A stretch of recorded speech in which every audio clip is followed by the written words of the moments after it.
ৰাজ্যেৰ উন্নয়নেৰ বাবে চৰকাৰে খৰচ কৰে লাখ লাখ কোটি কোটি টকা, কিন্তু এই সকল টকা লুণ্ঠন চলে। এই লুণ্ঠনৰ নমুনা আমি ইয়াতে দেখিবলৈ পাইছো, কেনেদৰে ইয়াতে লুণ্ঠন চলিছিলে আৰু তাৰেই প্ৰমাণ। এয়া হৈছে শ্ৰীভূমি জিলাৰ নীলামবাজাৰ অঞ্চলত থকা এটি গাঁও। এই গাঁৱৰ এইখিনি ঠাইত যে ৰাজপথ আছে, ৰাজপথ সম্পূৰ্ণ ধৰি খহি গৈছে।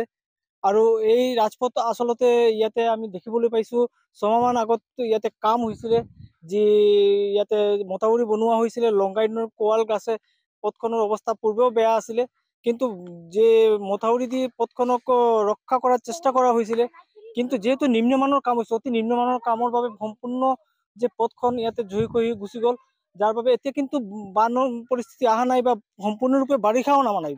সম্পূৰ্ণ বাৰিষা নামাৰ পূৰ্বেই এনেদৰে যদি মথাউৰিৰ অৱস্থা এনেদৰে হয়, পথৰ অৱস্থা যদি হয়, তেনেহ'লে যেতিয়া বানপানী আহিব, যেতিয়া বাৰিষা সম্পূৰ্ণৰূপে গ্ৰাস কৰিব বাৰিষাই, তেতিয়া কি অৱস্থা হ'ব পাৰে ইয়াৰ নিশ্চয়কৈ অনুমান কৰিব পৰা যায়। গতিকে কেৱল চৰকাৰী অৰ্থৰ অপচয় আৰু যেন নেতা আৰু যিসকল আছে নেতা বা বিধায়কসকলে মিলি লুণ্ঠন চলাই আছে, বিধায়কৰ যি ঘনিষ্ঠসকল আছে তেওঁলোকে কাম কৰে। ইয়াতেও আমি জানিবলৈ পাইছো এনেদৰে যেন ইয়াত যে দক্ষিণ কৰিমগঞ্জৰ স্থানীয় বিধায়ক সিদ্দিক আহমেদৰ ঘনিষ্ঠ লোকে কাম কৰিছে, লগতে বিজেপিৰ কিছুমান নেতাই ইয়াতে কাম কৰিছে। কাম কৰাৰ ফলতে ইয়াতে যে লুণ্ঠন চলিছিলে, তেতিয়া গাঁওবাসীয়ে যথেষ্ট অভিযোগ জনাইছিলে। ইয়াৰ পাছতো কিন্তু আজি এতিয়া বাৰিষা অহা নাই সম্পূৰ্ণৰূপে, ইয়াৰ পূৰ্বেই এনেদৰে পৰিস্থিতিৰ সন্মুখীন লগা হৈছে। এগৰাকী স্থানীয় ৰাইজ আছে, আমি তেওঁৰ পৰা জানিবলৈ চেষ্টা কৰিম। কামটো কিমান দিন আগত হৈছিলে ইয়াত? এক বছৰ আগে এই কামটা হয়েছে।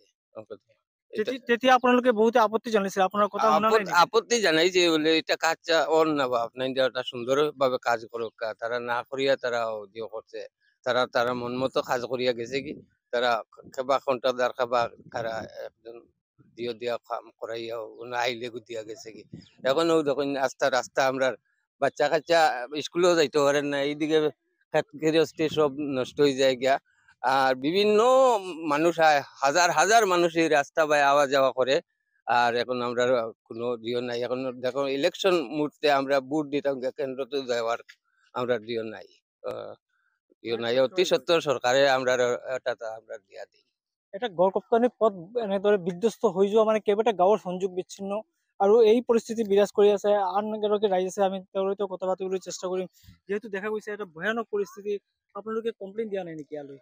আমরা কমপ্লেন দিছি, কমপ্লেন দিলে মানে তারা নেতাগুলো এরকম মানে করতে চায় না। আমরা লোকাল মানুষ বহুত কমপ্লেন দিয়েছে, আর নেতা সাথে ওখানে আছে বহুত মানুষের হয়েছে, হইলেও মনে তো তারা এটা মানে অত গুরুত্ব দিচ্ছে না। এখানে নদীতে বালি উলি উঠাইলে মানে এটা বেশি প্রবলেম হয় আর কি। প্রবলেম হয় রাস্তাটা পুরো ভাঙে যায় গিয়া। এখন সামনে এখানে সেন্টার আছে, এখন মানুষ ইলেকশনের টাইম গিয়ে মানুষ ভোট দিত গিয়া, এদিকে রাস্তা যাবা আবার কত সুবিধা হয়। স্কুলের বাচ্চাগুলো যায় সামনে, ওদিকের মানুষ হয়, ওদিকের মানুষ যায়। 3-4টা গ্রাম আছে, 8-10 হাজার মানুষ বহুত কষ্ট করতে থাকে এখানে। আর বৃষ্টি তো এখনো আইসে না, আবার আগে এটা ভাঙে গেছে গিয়া। মানে যাতে আমরা ওটা কামটা শুনছি মানে সিদ্দিক মন্ত্রীর বাইক আত্মীয় ছিল হে করছে, আর লোকাল একটা মানুষ ওখানে কাজটা করা নিয়ে লইছে। যখন মানুষ বহুত অভিযোগ করছে, করার পরে মনে করে কাজটা করছে করে ঠিক মতো কাজটা করছে না, এরকম ভাবে ফেলাইয়া গেছে গিয়া। আমরা ওটা মানে চাই ওটা সঠিক নির্মাণ হইতে সঠিকভাবে কামটা হইতো। ইয়ার নাম কি এই গাঁওখনৰ? ৰতনপুৰ পৰিবহনেৰ সেন্টাৰ কৰছে। নিশ্চয়কৈ এই যে ৰতনপুৰ বৰিবন্দৰ এই দৃশ্য, কৰুণ দৃশ্যই কিন্তু যেন অনাগত যে বান পৰিস্থিতি হ'ব ইয়ালৈ কিন্তু সকলোৱে শংকাত ভুগি আছে গাঁৱৰ ৰাইজ।